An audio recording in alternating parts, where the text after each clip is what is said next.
Hey everyone, welcome to this explainer brought to you by Forge College. I am absolutely thrilled you're tuning in.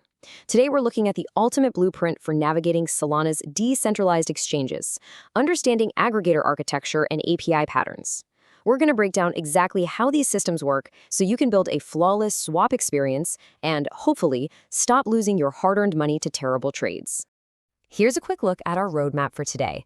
We'll kick things off with the quest for best prices, bring in the aggregator, break down quote, root, and build mechanics, walk through a real-world 100 USDC scenario, and wrap it all up by understanding the trade-offs. All right, let's jump right into part one, the quest for best prices. So, building on our last lesson, you've got this beautifully configured smart wallet set up. Awesome. But how do you actually find the best swap price? I mean, if you've ever tried manually guessing which single exchange has the best rate, you know the absolute headache I'm talking about. You're frantically hopping from tab to tab, squinting at different interfaces, and if you're trying to make a large trade, oh man, you've probably been hit by brutal slippage. That's when the price just shifts right in the middle of your trade because there's not enough liquidity, and poof, your money vanishes into the crypto void. It's wildly frustrating, and honestly, if you're doing this manually, mathematically speaking, you're almost guaranteed to lose money. Which brings us to part two, enter the aggregator. This right here is the absolute hero of our network-level architecture. Let's define it clearly. Simply put, an aggregator is a protocol that collects liquidity and price data from multiple DEXes to present a single best route swap to you, the user. Think of it like a hyper-efficient DeFi travel agent. Instead of you sitting there manually checking 50 different airlines to get from New York to Tokyo, this aggregator checks all the direct flights, all the connecting flights, and every single price tag instantly. It finds the absolute best route to get you to your destination token without you breaking a sweat. Now, just like different airlines might quote you into totally different currencies, these exchanges use entirely different underlying math. Like one exchange might use automated algorithmic math, while another is using your traditional matching order books. So the aggregator's very first superpower is normalizing these native quotes. It takes all these completely different mathematical models and translates them into one comparable number. That way we're actually comparing apples to apples. Okay, moving right along to section 3, quote, root, route, and build. At its core, an aggregator really has three main responsibilities, and it's basically a three-step dance. Step 1 is, quote, discovery. That's checking prices across all those different liquidity pools we just talked about. Step 2 is route construction, finding that absolute best path, whether it's a straight shot or a multi-hop journey. And Step 3 is swap instruction construction.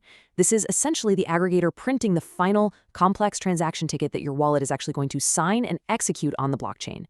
Now, if you're a developer out there building a swap feature, these three steps map perfectly to your API touchpoints.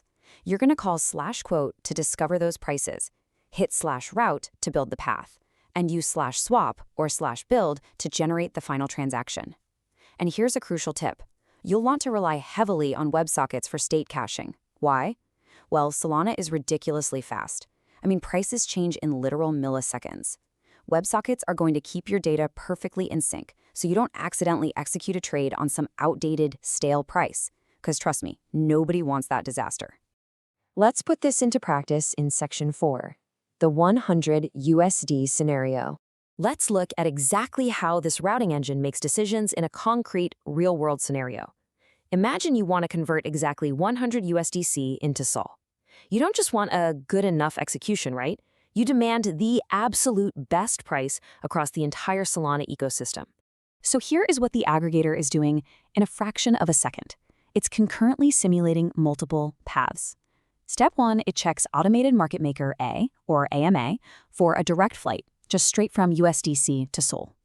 At the exact same time, Step 2, it checks AMMB for a two-hop connecting flight, maybe routing through USDT. And Step 3, it's checking the on-chain limit book just to see if there's any deep liquidity waiting to be snatched up. Next, the aggregator builds this rigorous execution model to rank these routes. But, and this is key, it doesn't just look at the raw exchange rate. It calculates the expected net output by actually deducting on-chain swap fees, and it even factors in network gas fees, which is sometimes called a compute budget penalty. Because think about it, if a super complex route costs way too much in network gas to execute, the aggregator automatically deducts that penalty to find the true bottom line value of the trade. And the final result? Well, the smartest move might not be a single path at all. The aggregator might execute a split path strategy. It could take your 100 USDC and route, say, 60% of it through that connecting flight on AMMB, and then push the remaining 40% through the order book. Doing this minimizes slippage across both venues, and it bundles this entire split operation into just one seamless transaction. So your smart wallet only signs once, but under the hood, it is an absolute symphony of optimal routing. Finally, let's wrap things up with Section 5, understanding the trade-offs. Because there's always a catch, right? Let's systematically compare a direct DEX swap versus an aggregator-mediated swap. Now, aggregators win hands down on price. Getting you the best rate is their whole thing. However, they do significantly increase your integration complexity because you're dealing with much richer APIs. They also introduce a slight bump in latency since you're scanning the entire network. And from a user experience perspective, it requires a lot more care to display these complex routes clearly. We also really have to contrast the failure modes here. A direct swap on a single exchange, that fails predictably, but aggregator swaps introduce some complex multi-program risks. For instance, if someone happens to drain a liquidity pool a literal millisecond before your transaction lands, your multi-hop transaction might fail due to those rapid mid-flight state changes. It's a complex compute failure risk that you just have to be aware of. Which brings us to a really crucial design principle. A transparent UX reduces confusion when on-chain state changes between quote and execution. As a developer, your integration absolutely must display fallback plans and estimated slippage bounds to your users. If a complex trade fails and it routes to a fallback plan, the user shouldn't panic. They should feel totally informed and in control because your UI explained exactly what was happening behind the scenes. So I'll leave you with this final provocative thought. Are you ready to build the perfect swap button? By understanding, quote, normalization, smart routing, and instruction building, you now possess the blueprint for creating some truly incredible DeFi user experiences. If you want to master these Web3 concepts, roll up your sleeves and dive into our deeper integrations, I highly encourage you to visit forge.college to continue your learning journey.